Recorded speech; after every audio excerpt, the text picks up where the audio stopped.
programa de hoy sobre la crisis de la iglesia en Nicaragua tenemos un análisis del proceso judicial al obispo de Matagalpa y religiosos a 22 días de su detención por la dictadura de Daniel Ortega. Escucharemos el mensaje que la misionera María de Coqui dejó antes de ser asesinada en Mozambique esta semana. Desde Cuba sabremos lo que pasan los sacerdotes al ejercer su ministerio. En Colombia, los comunicadores católicos se capacitan para evangelizar mejor.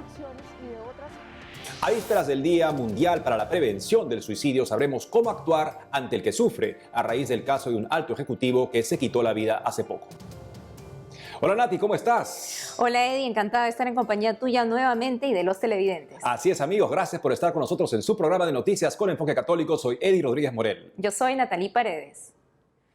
Al día 23 de un obispo con arresto domiciliario religiosos en una cárcel de torturas por parte de la dictadura de Daniel Ortega, tenemos más información sobre la crisis de la iglesia en Nicaragua. Me permiten darles un abrazo hermanos, si somos hermanos, ámense los unos a los otros. General, me permite darle un abrazo, general, somos hermanos.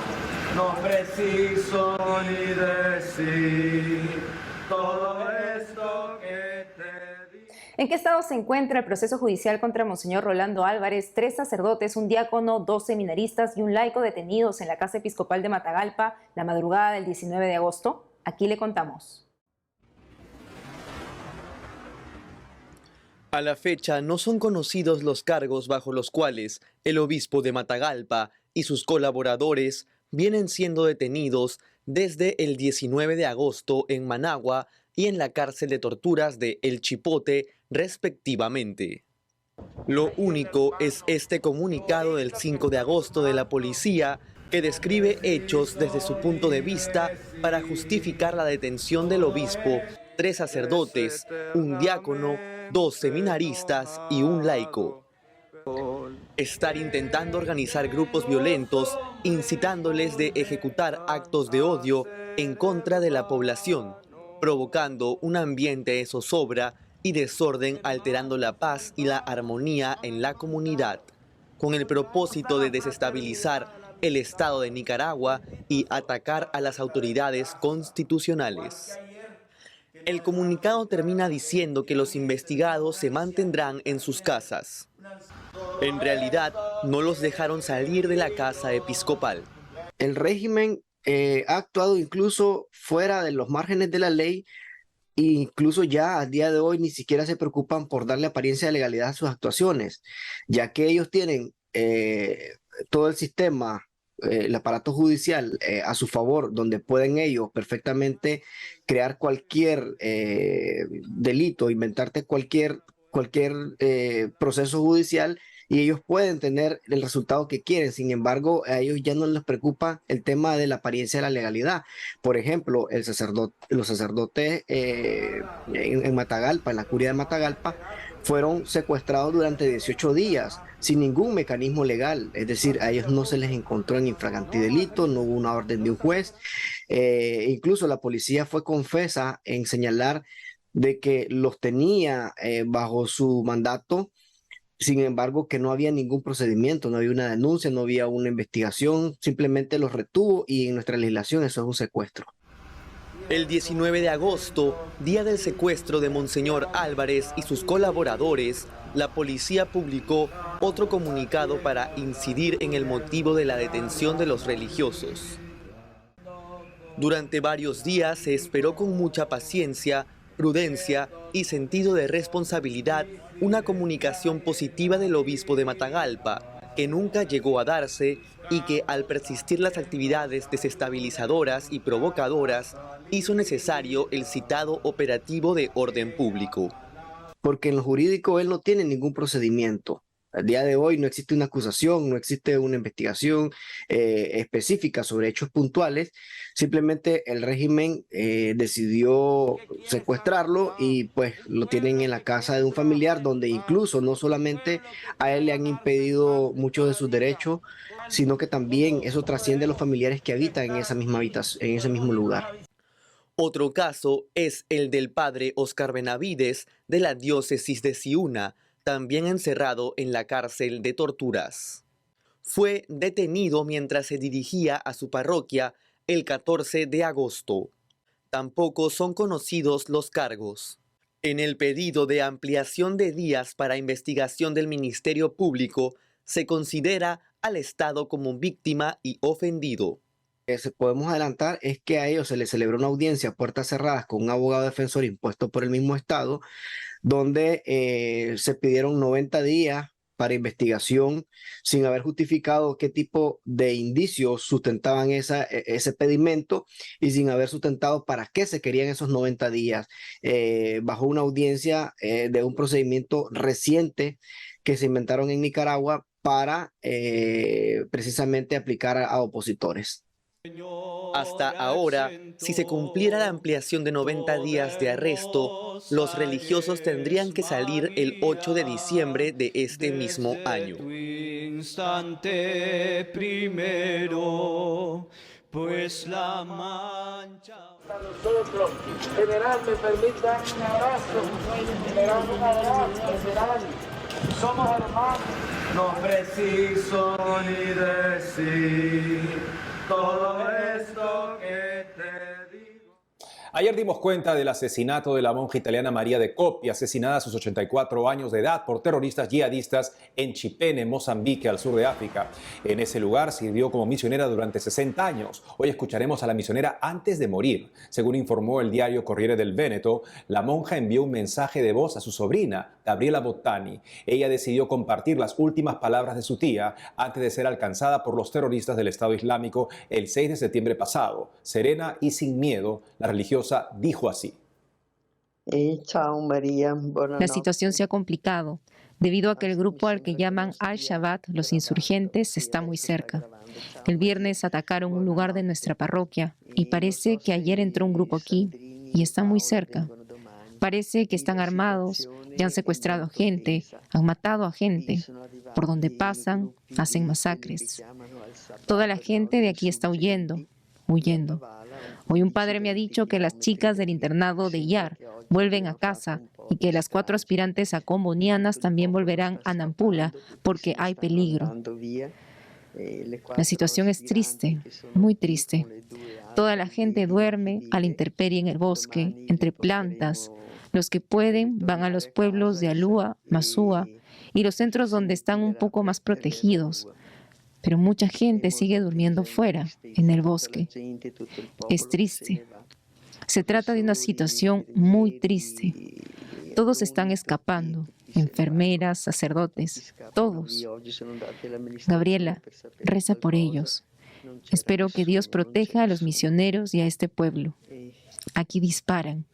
Nos vemos en el paraíso. Están quemando la casa. Si no tienes más noticias mías, aprovecho para disculparme por mis defectos y para decirte que os he querido mucho. Acuérdate de mí en la oración. Si el buen Dios me da la gracia, te protegeré desde allí. He perdonado a los que me matarán. Tú haz lo mismo. Un abrazo. Chao, María, buonanotte. En Cuba la iglesia también está perseguida. Hasta ayer el padre Alberto Reyes, sacerdote de la arquidiócesis de Camagüey, nos contaba que la crisis en la isla es agobiante, pero Dios le está enseñando a luchar a la gente hasta que llegue un cambio y que si bien la iglesia no hace política partidista, sí debe señalar los errores de un sistema de gobierno. En esta segunda parte de la entrevista, el padre Alberto Reyes nos cuenta cómo hacen los sacerdotes para ejercer su ministerio en Cuba. A nosotros también nos afecta la situación del país porque necesitamos medios materiales para hacer nuestra labor. Necesitamos, por ejemplo, transporte para ir a los distintos pueblos donde celebramos la misa y los sacramentos. Cuando falta el combustible, cuando no hay dinero para el combustible, cuando se rompe el carro, cuando no hay una pieza, todo eso es un problema para nuestra acción pastoral. Por otro lado está la situación de la gente en la que yo creo que la iglesia, ayuda y tiene que seguir ayudando. Nuestra función, la función de la iglesia es predicar el evangelio, predicar a Jesucristo. Esa es la función de la iglesia. Pero cuando una persona tiene hambre, no tiene medicinas, se le está cayendo la casa, no podemos decir como decía el apóstol Santiago. Si alguien tiene hambre, tiene frío, dale una palmadita en el hombro y dile, caliéntate y come. No, o sea, hay que hacer algo, ¿no? Lo cual yo pienso que es también parte de la función de la Iglesia, porque es consecuencia coherente de su predicación. No podemos predicar a un Cristo compasivo, misericordioso, si después vemos situaciones concretas que necesitan compasión y misericordia y no damos la mano.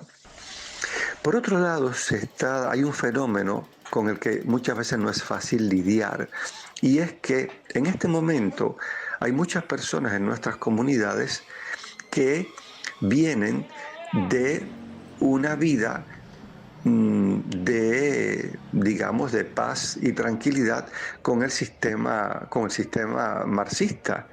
Son personas que de jóvenes se integraron al sistema e incluso fueron líderes en su barrio, se integraron completamente a todo el proceso revolucionario, y ahora en su vejez pues han empezado a venir a la iglesia, pero son personas muchas veces que no tienen ninguna herida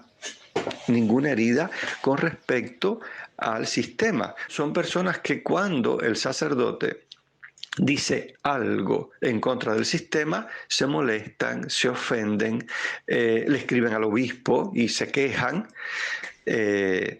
Yo considero que en la iglesia se predica a Jesucristo, la iglesia no es una palestra política, y los sacerdotes en eso tenemos que distinguir. Cuando Jesucristo dice en el Evangelio, ustedes conocerán la verdad y la verdad los hará libres, ¿cómo no meterte? O sea, ¿cómo no chocar con lo político cuando vivimos en un sistema basado en la mentira, donde tienes que mentir día a día para sobrevivir? Es decir, perdón, allí es que hablar del Evangelio es hablar contra el sistema y no queda de otra. Yo mismo en mi parroquia, bien, no en la homilía, pero al final de la misa, dije, a ver, está pasando esto, se están activando las brigadas de respuesta rápida, se está pidiendo a la gente que firme su consentimiento de agredir a otra persona si dice algo en contra del discurso oficial. Y esto es agresión, esto es quinto mandamiento, esto no es anticomunismo, esto es quinto mandamiento. No puedes agredir a tu hermano, no puedes agredir a tu hermano. Y de hecho, yo dije en aquel momento, una persona que entre en esto no puede comulgar hasta que se confiese, no puede comulgar, porque esto es ir contra el quinto mandamiento. ¿Cuál es el mensaje que Dios, a la luz de la palabra, quiere darle a los cubanos? Una de las cosas que está diciendo Dios a este pueblo es: no te olvides del pobre, no te olvides del necesitado, no te olvides. Ya no porque en algún momento lo viste, no te olvides porque tú también en algún momento fuiste pobre, necesitado. Yo creo que es una llamada de atención muy fuerte a buscar ayudar al más necesitado. Y lo otro que yo creo que está diciendo Dios a gritos a este pueblo es: no me vuelvas la espalda nunca más. Algo que yo repito mucho es que este pueblo hace muchos años le volvió la espalda a Dios. Y cuando volvemos la espalda a Dios, nos volvemos los unos contra los otros. Este es un pueblo dividido. Este es un pueblo que se espía el uno al otro, que se delata el uno al otro, que se agrede el uno al otro. Esto es una torre de Babel. ¿Por qué? Porque le volvimos la espalda a Dios. Yo creo que este tiempo, esta experiencia es la voz de Dios pidiéndonos volver el rostro a Él y nunca más dejar de presentar, de vivir teniendo a Dios como centro de nuestras vidas. Gracias, Padre Reyes Pías, por la entrevista telefónica. Muchísimas gracias a ustedes por también ser parte de este proceso que mira a una Cuba diferente. Ahora las noticias desde Roma. El Papa Francisco, en un telegrama publicado ayer, envió sus condolencias por la muerte de la reina Isabel II de Inglaterra. Así expresó: profundamente entristecido al enterarme de la muerte de Su Majestad, la reina Isabel II, ofrezco mis más sinceras condolencias a Su Majestad, a los miembros de la familia real, al pueblo del Reino Unido y a la Commonwealth. Con mucho gusto me uno a todos los que lloran su pérdida para orar por el descanso eterno de la reina.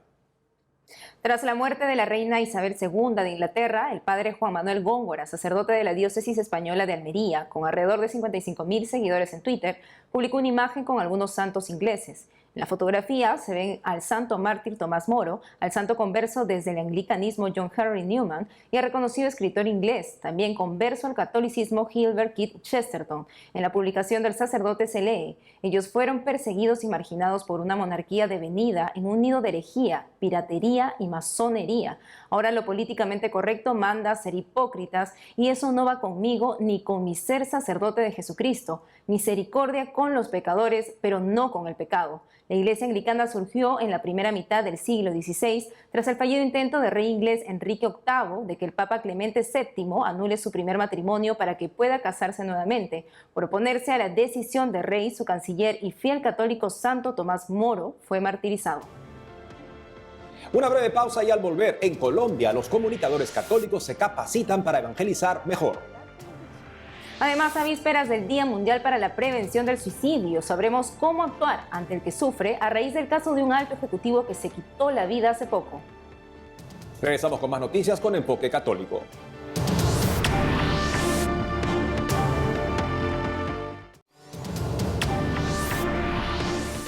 Hoy, como cada 9 de septiembre, celebramos la fiesta de San Pedro Claver, defensor de los desposeídos. Él se convirtió en el protector de la población negra esclavizada y de todos los sometidos a la servidumbre o maltrato. Su testimonio lleva un importante mensaje sobre el trato humanitario y la dignidad humana. El padre José de Jesús Aguilar, subdirector de Radio y Televisión de la Arquidiócesis Primada de México, comenta en un video subido en su cuenta de YouTube más sobre la historia de este gran santo. Veamos. El 9 de septiembre se celebra a San Pedro Claver, que nació en Verdú, Lérida, en 1580. Ingresó a los 22 años en la Compañía de Jesús y posteriormente fue enviado a Cartagena de Indias, Colombia, para ayudar en la evangelización y mitigar el sufrimiento de los necesitados. El 15 de abril de 1610 embarcó en el galeón San Pedro en el puerto de Sevilla. Por esas fechas, el tráfico de personas de color destinadas a la esclavitud para trabajar en las colonias americanas empezaba a tomar importancia. Allí, Pedro se dedicó por entero a la redención de los esclavos negros traídos desde África. Cientos de miles de nativos africanos eran apresados como animales y llevados contra su voluntad al nuevo continente en condiciones tan espantosas que cuentan las estadísticas que tan solo una tercera parte de los embarcados alcanzaba con vida las orillas del continente americano. Por las cartas que él mismo escribió, sabemos las condiciones infrahumanas en que los blancos despiadados conducían a aquellos infelices, cazados como animales en las costas africanas, metidos como sardinas en lata en los buques negreros. Durante 40 años no llegaría a Cartagena de Indias ni un solo barco de esclavos que no fuera recibido por este santo. Recorría la ciudad mendigando pan para sus queridos hijos, como él decía. Les llevaba medicinas, alimento y consuelo. Más de 300.000 personas de raza negra fueron bautizadas por él. Gonzalo Marín García, párroco de la Catedral Primada de Colombia, lamentó que el 6 de septiembre último robaran un copón que resguardaba dentro la Eucaristía y que se utiliza a diario en la celebración de la misa. Más noticias de la Iglesia en Colombia con nuestra corresponsal Lida Lozada. Aquí desde la nueva sede del Consejo Episcopal Latinoamericano, ubicado en la ciudad de Bogotá, donde del 5 al 7 de septiembre se llevó a cabo el Encuentro Nacional de Comunicadores de la Iglesia Católica Colombiana 2022, un espacio de encuentro y formación en el que participaron más de 60 delegados de oficinas de comunicación de las jurisdicciones y de otras instituciones católicas, y en el que, de acuerdo con Monseñor Carlos Quintero, miembro de esta comisión episcopal, se le pudo brindar a los asistentes herramientas estratégicas para fortalecer sus procesos de incidencia desde la comunicación y, por supuesto, la evangelización que se realiza a través de los diferentes medios que demanda nuevos lenguajes, nuevas narrativas y adaptaciones. Y creo yo que desde la dimensión humana de la comunicación podemos soñar hoy algo desde la Iglesia para que nos convirtamos en faro de luz para esta nación colombiana. Hoy nuestra nación necesita fundamentos sólidos de perdón, reconciliación y paz. Y lo podemos hacer desde el Evangelio, porque indudablemente el perdón está en el corazón del mensaje de Jesús. Me llamó muchísimo la atención el manual de crisis que todos los conferencistas de alguna u otra manera lanzaban algunas herramientas prácticas sobre ello, o cómo hacernos amigos de la comunicación en el mundo, ¿no? Porque somos un trabajo de comunicación eclesial, pero sin desconocer la comunicación en el mundo, cómo ser amigos de los periodistas, de los medios de comunicación social que tienen tanta fuerza y auge en la actualidad de nuestro país.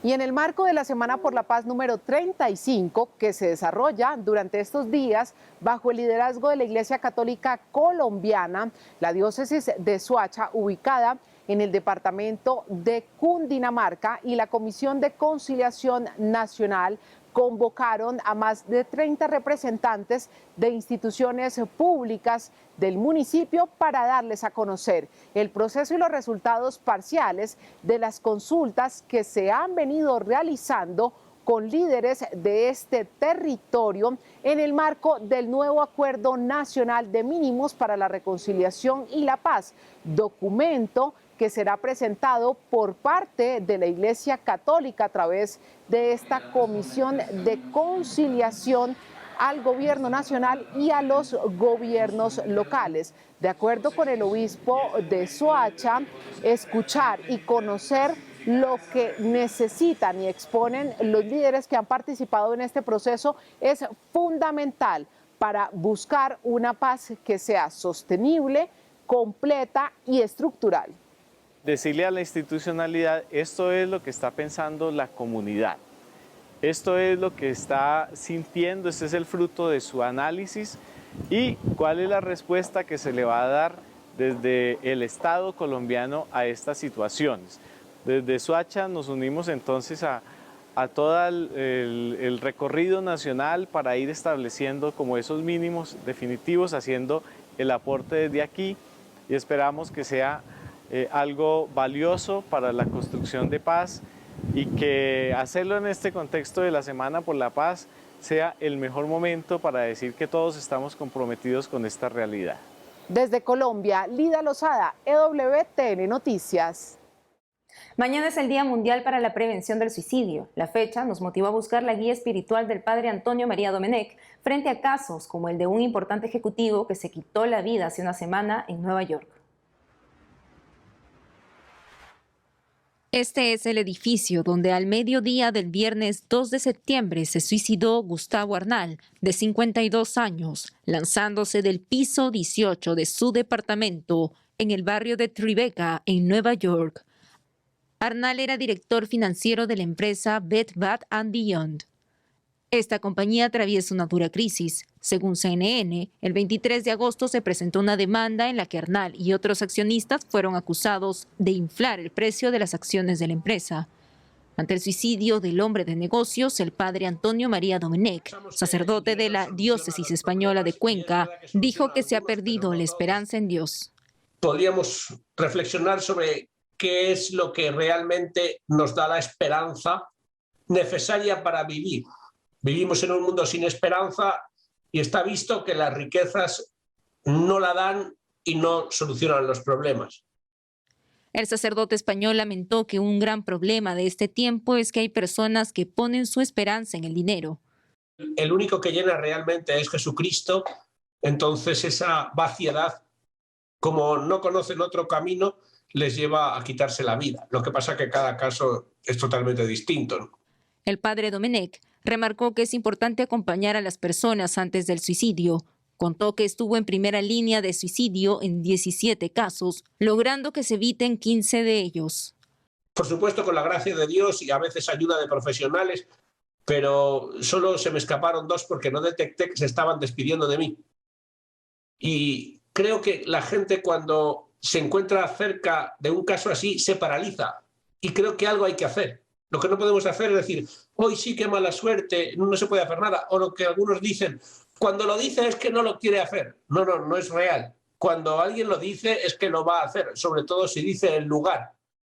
Finalmente, el sacerdote alentó a hacer mucha oración y pidió que las personas creen más lazos de confianza para ser apoyo del que sufre. Al que te pide caminar una milla, acompáñale 2. Pues a lo mejor si resulta que es la que pensaba que fuera la última milla, resulta que le salvas la vida.